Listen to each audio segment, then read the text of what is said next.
Hey, this is Brian Boer with Berkshire Hathaway Home Services Premier Properties, and thank you for watching our video.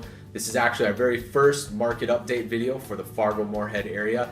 Last week we kicked out a quick little video for the Lakes area, and really hopefully you enjoy the video. Hopefully you find some value in it, enough to subscribe to our YouTube channel.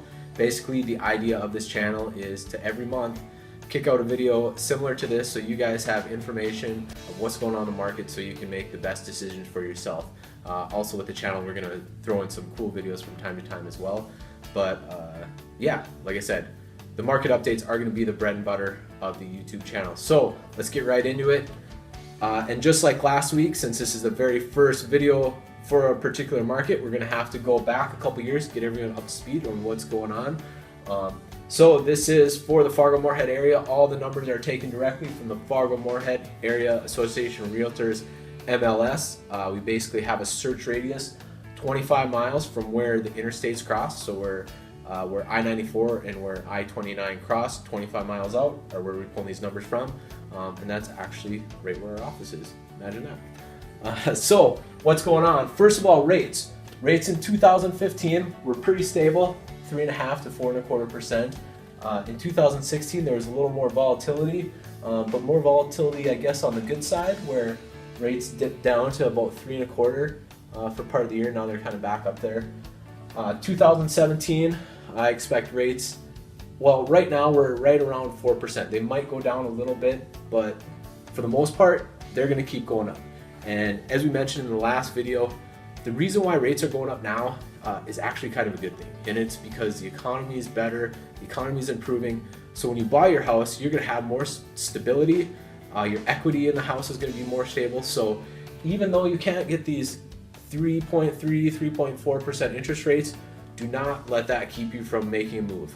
If anything, if you're on the fence about making a move, make a move now, because rates are still really, really good. They're still really close to historical lows. So let's look at the numbers a little more for the market.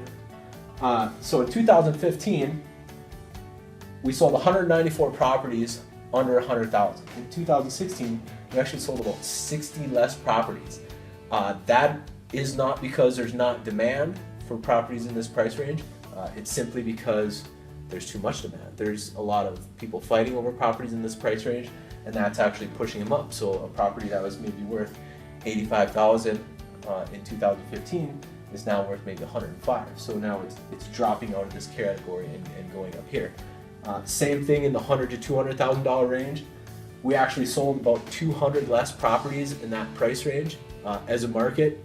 Again, not because people aren't looking in that area, but because there's so much demand there. It's pushing the prices up to where they're pushing prices. A house that was 180,000 in 2015 now might be 205. So we're going to have some growth somewhere, right? Well, between $200,000 and $300,000 is where we experience our most growth in the market.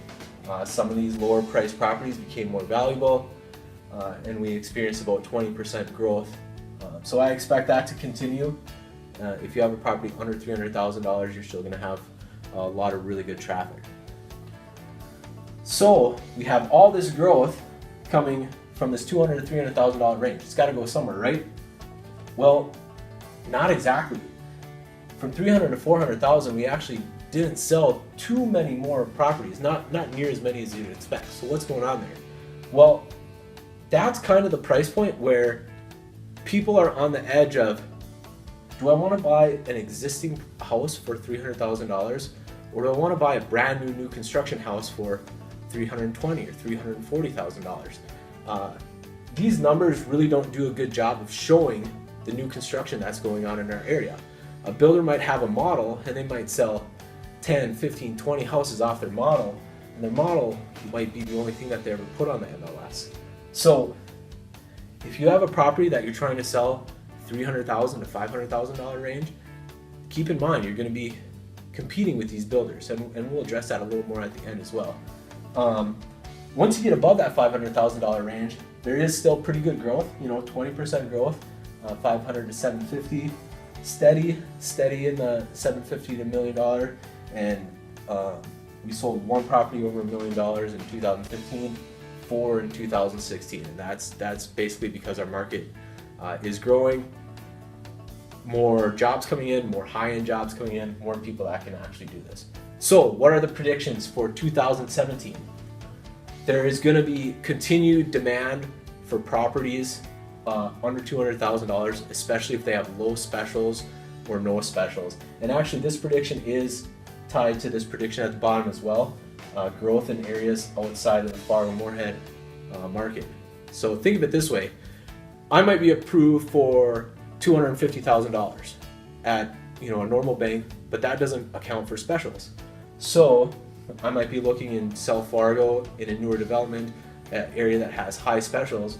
Really, the payment on a house that's around $200,000 might be the same payment for a house that's $250,000 in Sabin or Hawley or Glendon or Castleton or Mapleton, because those specials have to get paid back so much quicker.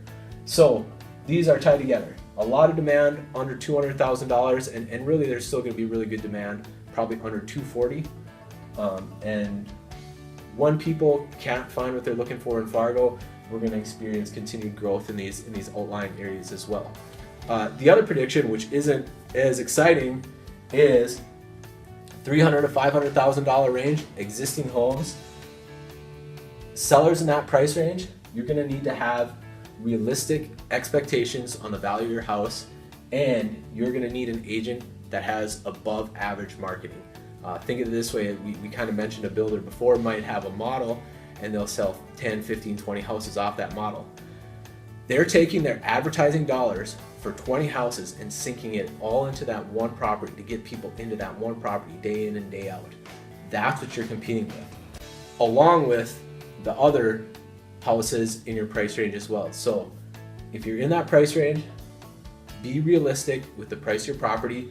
We had huge growth the last couple years under $250,000, probably 20-25% growth in a lot of for a lot of these properties. You're probably not getting that percentage of growth in the $300,000 to $500,000 range.